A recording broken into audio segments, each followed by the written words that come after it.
வணக்கம்.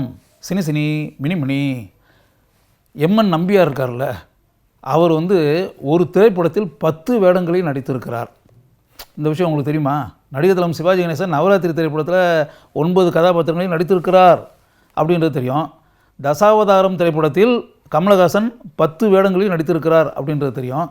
எம்என் நம்பியார் 10 வேடங்களில் ஒரு திரைப்படத்தில் நடித்திருக்கிறார். 10 தோற்றங்களில் படம் முழுக்க வந்திருக்கிறார் அப்படின்றது அந்த விஷயம் உங்களுக்கு எத்தனை பேருக்கு தெரியும்? ஆனால் உண்மையாகவே அப்படிப்பட்ட ஒரு சம்பவம் நம்முடைய கலை உலகில் நடந்திருக்கிறது. எம்என் நம்பியார் அப்படி நடித்த திரைப்படத்தினுடைய பேர் திகம்பர சாமியார்.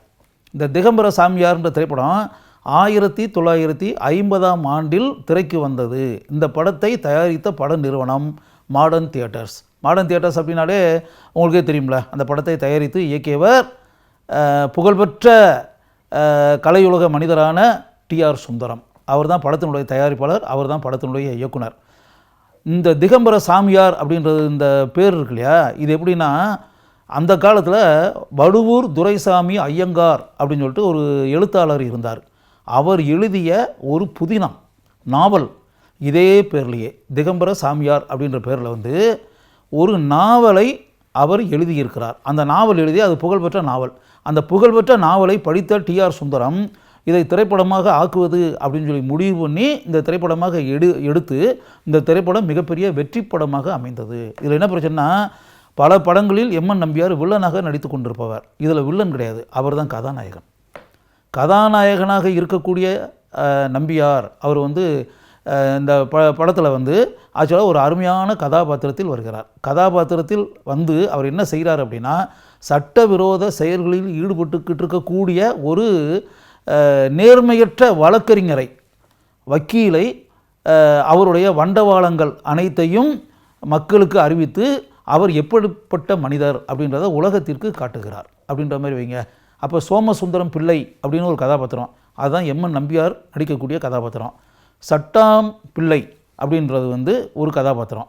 அந்த கதாபாத்திரத்தில் நடிப்பவர் டி பாலசுப்ரமணியம் அப்படின்னு சொல்லிட்டு அவர் தான் அந்த நேர்மையற்ற வக்கீல்.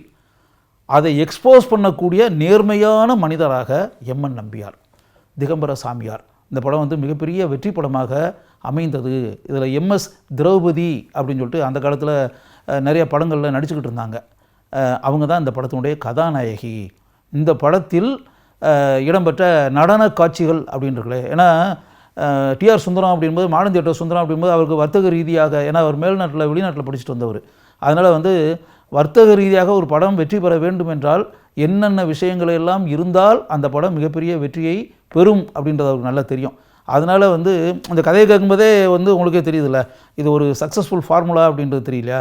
இதையெல்லாம் தாண்டி அதை நடன காட்சிகள் அப்படின்னு வருது இருக்கு இல்லையா, அதில் இதில் என்ன பண்ணியிருக்காருன்னா, பத்மினி லலிதா, திருவாங்கூர் சகோதரிகள் அப்படின்னு பத்மினி லலிதா ராகினின்னு இருக்காங்களே, இதில் பத்மினியும் லலிதாவையும் 2 பேரையும் இதில் நடனம் ஆட வைத்து நடன காட்சிகள் இந்த திரைப்படத்தில் இருப்பதைப் போல அப்படிப்பட்ட காட்சிகளை அவர் அமைச்சுக்கிட்டார். இது ஒன்று. இது போக குமாரி கமலா அப்படின்னு சொல்லிட்டு அந்த காலத்தில் படங்கள்லாம் நடிச்சுக்கிட்டு இருந்தவங்க, முறைப்படி பரதநாட்டியம் இதெல்லாம் கற்றுக்கிட்டவங்க, அமெரிக்காவில் போய் அவங்களே தனியாக பரதநாட்டிய பயிற்சி பள்ளி நடத்தி அங்கே ஏகப்பட்ட பேருக்கு நடன பயிற்சிகள் கொடுத்து இப்படிப்பட்ட உன்னதமான காரியங்களை செய்து கொண்டிருக்கக்கூடிய குமாரி கமலா 50 ஆண்டுகளுக்கு முன்னாடி பல படங்களில் கதாநாயகியாக நடித்தவர். சிவகங்கை சீமை படத்தில் அவங்க தான் கதாநாயகி. அந்த குமாரி கமலா கூட இதில் நடனம் ஆடியிருக்கிறார். இதில் நடன கோரியோகிராஃபர்ஸ் அப்படின்னு இருக்குல்ல, அதில் இதில் ஆக்சுவலாக 2-3 டான்ஸ் மாஸ்டர்ஸில் ஆக்சுவலாக இதில் ஒர்க் பண்ணிடுறாங்க. அந்த 3 பேரில் மாதவன் ஒருத்தர், கிருஷ்ணமூர்த்தின்னு ஒருத்தர், அவங்க கூட இணைந்து வழுவூர் ராமையா பிள்ளை அப்படின்போது பரதநாட்டியம் கற்றுக் கொடுப்பதில் மிகப்பெரிய மேதை வழுவூர் ராமையா பிள்ளை. அவரும் இந்த படத்தில் இடம்பெறக்கூடிய நடன காட்சிகளை அவரும் அமைத்திருக்கிறார். இந்த படத்துக்கு இசையமைத்தவர்கள்ன்றது ஒரு ஆச்சரியமான ஒரு விஷயம். 2 இசையமைப்பாளர்கள், 2 பேருமே நட்சத்திர இசையமைப்பாளர்கள். G Ramanathan, S M. சுப்பையா நாயுடு 2 பேருமே 2 இசையமைப்பாளர்கள். அந்த காலத்தில் 2 புகழ்பெற்ற இசையமைப்பாளர்கள் இந்த ஒரு திரைப்படத்திற்கு சேர்ந்தே இசையமைத்திருக்கிறார்கள் அப்படின்றது ஆச்சரியமான ஒரு விஷயமா இருக்கு இல்லையா. இது போக இந்த அவுட்லைன் ஆஃப் திஸ் ஃபில்ம் அப்படின்றதில் ஒரு டெய்ல் பீஸ் ஒன்று இருக்குது. ஒரு சிந்திக்கக்கூடிய ஒரு விஷயம் என்ன அப்படின்னா, ஒரு மனிதன் தப்பு பண்ணுறான், மிஸ்டேக்ஸ் பண்ணுறான், ஏகப்பட்ட சமூக விரோத செயலில் ஈடுபடுறான், அயோக்கியத்தனமான செயல்களில் ஈடுபடுறான் அப்படின்னா அவனை 3 அல்லது 4 நாட்களுக்கு வந்து அவனை வந்து தூக்கமே இல்லாமாக்கி தூங்க விடாமல் செய்து அப்படியே அந்த தூக்கம் இல்லாமல் தவிச்சின்னு இருக்குல்ல, அப்படி பண்ணியாச்சுன்னா அந்த 3 நாள் 4 நாள் கழித்து அவன் வந்து தான் செய்த தவறுகள், தான் செய்த சமூக விரோத செயல்கள், தான் செய்த அயோக்கியத்தனமான காரியங்கள் இருக்குல்ல, இது எல்லாமே அவனே வந்து சொல்லிடுவாங்களாம். ப்ராப்பரான தூக்கம் இல்லைன்னா.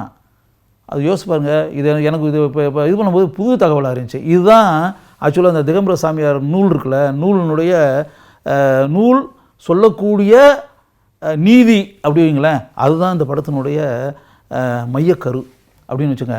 இப்படி தான் இந்த படத்தினுடைய அந்த சட்டவிரோத செயல்கள் செய்யக்கூடிய மனிதன் உண்மையை கூறுவது அப்படின்றது யோசிச்சு பார்த்தா, இதை வந்து இப்படிப்பட்ட சம்பவம் தான் அந்த திரைப்படத்தில் இருக்குது அப்படின்னு வரும்போது நான் யோசிக்க ஆரம்பிச்சிட்டேன் ஆழமாக. என்னையா இது மிகப்பெரிய மேட்டராக இருக்கே.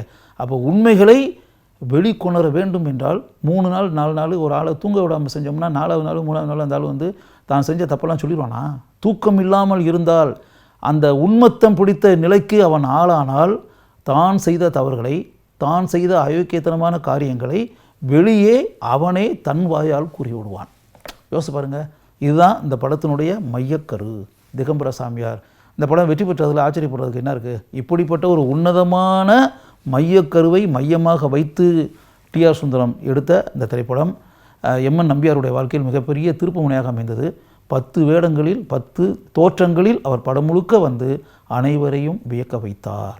அது இந்த விஷயம் வந்து ஒரு அரிய விஷயம். அதை நீங்கள் கட்டாயம் தெரிந்து கொள்ள வேண்டும் என்று நான் மனதில் நினைக்கிறேன்.